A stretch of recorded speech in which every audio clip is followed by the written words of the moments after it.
బంగారపువైనా చేసినవైనా చేతి పనియే, మన ప్రభువైనా యేసయ్యా ఉండగా ఇలా దేవతలను తాకందగా.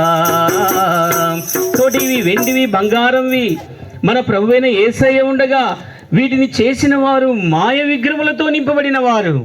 కాబట్టి ఇప్పుడు ఈమె ఏం చేసిందంటే, ఎస్తేరమ్మ యేసు ప్రభుని అంగీకరించింది.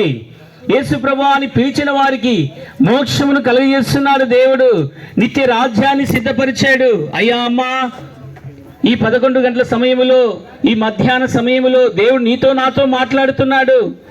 అమ్మా నాతో రండి, ఎస్తేరమ్మ పిలుస్తుంది, రండి రండి రండి అని. చూడండి, ఎన్నో పరిస్థితుల్లో 3 కుమార్తెలు కనింది తల్లి, 3 కుమార్తెలు పెంచింది. ఎంతో అద్భుతంగా సహాయపడ్డాడు దేవుడు. తాను యేసు ప్రభుని తెలుసుకుంది. ఈరోజు ప్రభు దగ్గరికి వెళ్ళిపోయింది. ఇప్పుడు బంధువులతో మాట్లాడుతుంది. అమ్మా నా కుమార్తె, ఓ నా మనమరాలా, ఓ నా కూతురా, నువ్వు నా దగ్గరికి రావాలి అంటే ఒత్తి చేతులతో రాకూడదు. నువ్వు రక్షించబడాలి, మారు మనసు పొందాలి, పాపక్షమాపణ పొందాలి.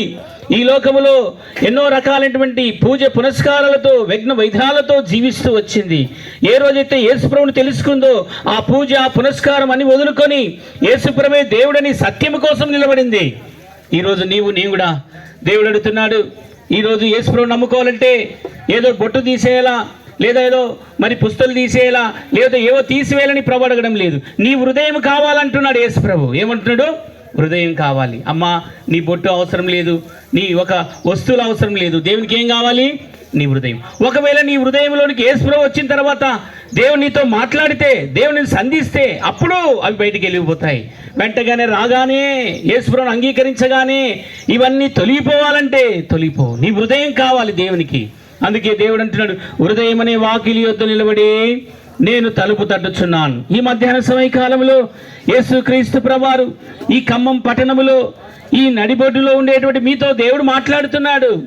ఈ నిజంగా చూడగలిగితే బల్లెపల్లిలో ఉండేటువంటి ప్రజలతో దేవుడు మాట్లాడుతున్నాడు. అయ్యా అమ్మా, నువ్వు ఒకవేళ విగ్రహారాధికులు రోజు పూజ పునస్కారాలతో ఎంతో భక్తి వైధానాలతో జీవించేదానవే, ఆయనను శ్రమ అనుభవిస్తున్నావు, ఆయనను కష్టం అనుభవిస్తున్నావు, ఆయనను నిందలు అనుభవిస్తున్నావు. నీ పిల్లల భవిష్యత్తు కొరకే, నీ కుటుంబం కొరకే, నీ భర్త కొరకే, నీ పిల్లల కొరకే నీకున్న సమస్యలలో ఎంతో మునిగిపోతున్నావు.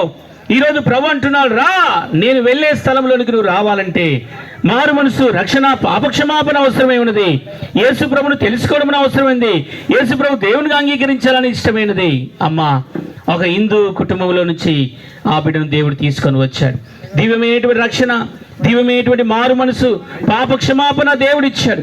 అందుకొరకే 1 యోహాను రాసిన పత్రిక 1:7 ప్రకారంగా యేసు రక్తము ప్రతి పాపములను కడుగును. యేసు క్రీస్తు ప్రభు రక్తము ద్వారా కడగబడాలి.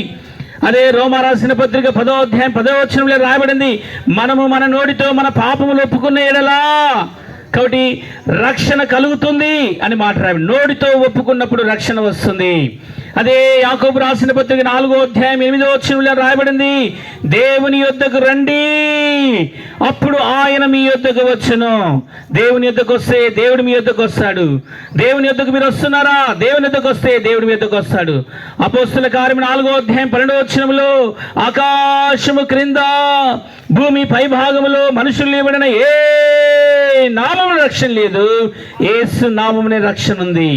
అయ్యమ్మా, యేసు ప్రభుని అంగీకరిస్తే, యేసు ప్రభు రక్షకుడుగా చేర్చుకుంటే చెప్పనా సఖ్యమును మహిమాత్యమైన సంతోషము ఈ సహోదరి పొందినట్లుగా ఇక్కడ చేరి వచ్చిన బంధువులు, రక్త సంబంధికులు అందరితో దేవుడు మాట్లాడుతున్నాడు.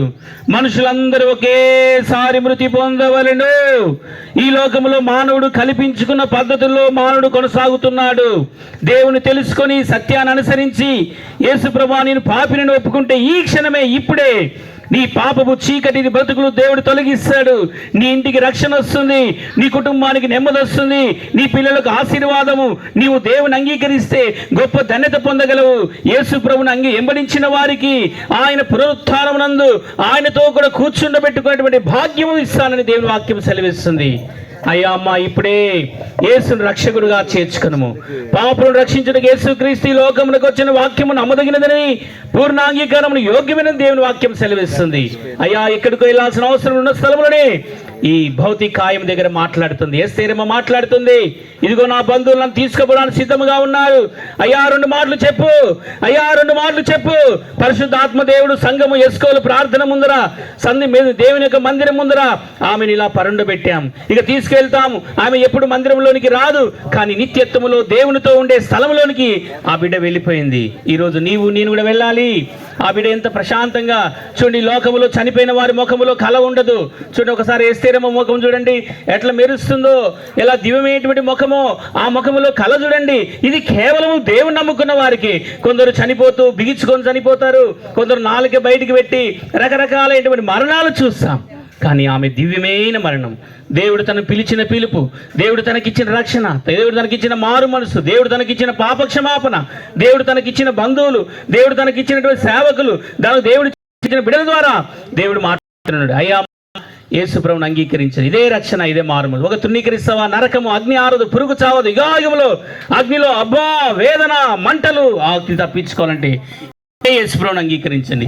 ఇదే రక్షణ, ఇదే మారు మనసు. దేవుడి మాటలు దీవించును గాక. అయిపోయింది. ఒక్క నిమిషమైనా కళ్ళు మూసుకోండి. ఆమె మీద అభిమానంతో ప్రార్థన చేసుకుంటాం.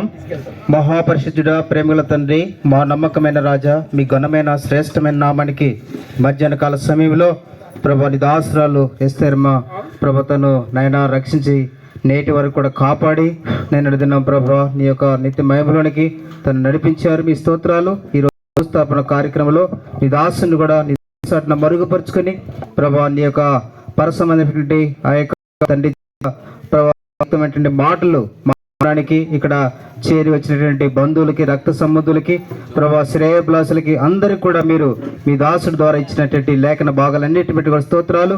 తన ఈ లోకంలో ప్రభా నమ్మి ప్రభా రక్షించబడి మారుమనసు పొంది బాప్తిసం పొంది ప్రభా మందిరాన్ని అద్దుకొని నీలో జీవించి నమ్మకంగా ప్రభా ఉంటూ వచ్చింది. ప్రభా తన యొక్క భౌతిక గాయం ద్వారా మీరు నాయన అనేకులను కూడా మీరు దర్శించినారు.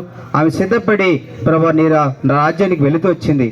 ఇక్కడ మేమందరం రీతిగా సిద్ధపడి ఒకరోజు నాయన ఆ యొక్క నీ సన్నిధిలో రావడానికి కొరకై మమ్మల్ందరినీ కూడా సిద్ధపరచవలసిందిగా ప్రార్థిస్తూ ప్రభా ఈ యొక్క మాటలన్నీ కూడా నీరుకట్టి ఫలింపచేయమని వచ్చిన బంధువులందరినీ కూడా ప్రభా మీరు జ్ఞాపకం చేసుకోండి, కృప చూపించమని ముందున్న సమయానంతా దీవెనకరంగా ఆశ్చర్యకరంగా నీ నామానికి మహిమకరంగా చేయమని మా ప్రభువును రక్షకుడైన యేసుక్రీస్తు నామములో స్తుతించి ప్రార్థించి అడిగి వేడుకొనుచున్నాం తండ్రి. ఆమేన్.